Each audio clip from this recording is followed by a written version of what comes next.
pulse racing, maybe a word you mutter under your breath. It's that familiar reality of road rage. Turns a simple drive into, well, something else entirely. But what if we could kind of flip that script? That's what this is about, becoming a, let's call it a Zen driver. We've looked at a lot of research, psychology, some really cool AI stuff, all focused on making that time behind the wheel better. Yeah, and what's really fascinating, I think, is it's fundamentally about reclaiming your own headspace, making almost any journey feel more positive, regardless of, say, traffic. So we're going to explore the psychology, some really practical strategies you can actually use today, and also how technology, especially AI, is sort of becoming this ally for, well, calmer driving. Okay, so let's get right into it, the psychology bit.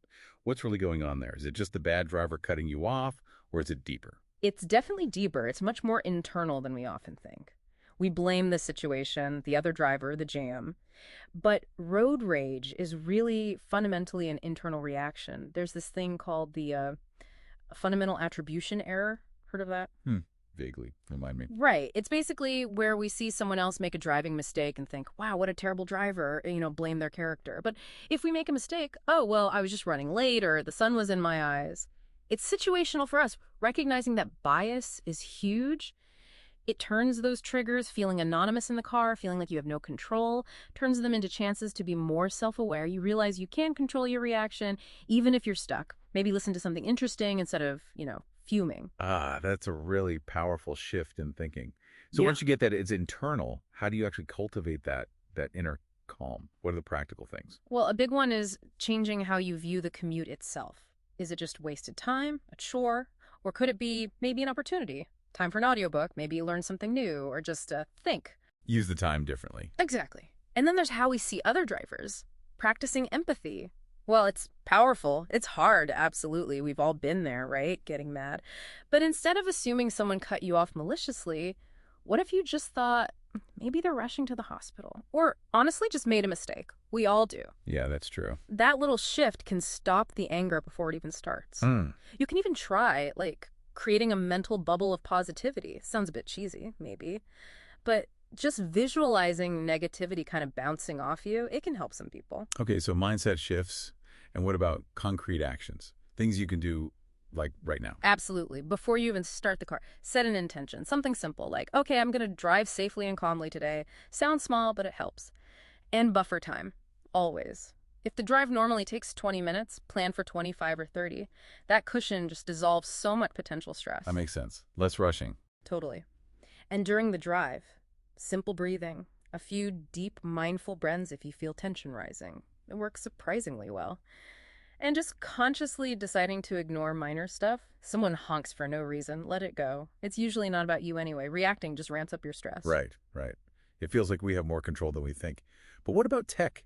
How is technology helping out here? Oh, technology is definitely stepping up. Think about navigation apps like Waze or Google Maps. Their AI doesn't just look at traffic speed anymore.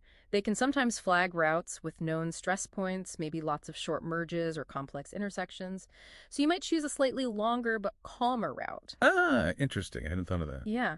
And newer cars. Some have adaptive soundscapes that adjust the audio to counter road noise, or AI that creates commute calm playlists designed to lower your heart rate. Even telematics, the systems that track how you drive, braking, acceleration. Some can give you a smooth driving score. It kind of gamifies driving calmly, gives you positive feedback. That's pretty cool, actually. Gamifying calm. Yeah. So looking even further ahead, what does the future hold? How might AI become an even better co-pilot? The future looks, well, potentially much calmer. Imagine AI as an emotional co-pilot. If you allow it, maybe using subtle biometric sensors, it could detect when your stress levels are rising. Wow. Yeah, and it could then proactively intervene, maybe subtly shift the cabin lighting to a more calming color, or quietly suggest a short breathing exercise through the speakers. And then, of course, there's the big one, autonomous vehicles. That promises the ultimate de-stressor, right? Turning commute time into reading time, work time, or just relaxation time. Plus things like V2X, vehicle-to-everything communication where cars talk to each other and the infrastructure. That could predict traffic jams and smooth out flows way better than today. So when we pull all this together, the mindset, the techniques, the tech, what's the big takeaway? I think the main thing is that becoming a Zen driver isn't some impossible dream. It's actually a real achievable path to a, well, a safer and calmer relationship with driving. By embracing these ideas, the mindset shifts, the practical things you can do, leveraging the tech. You're not just fighting road rage. You're actually building patience, resilience, mindfulness, and those things spill over into, the rest of your life too. That's a great point.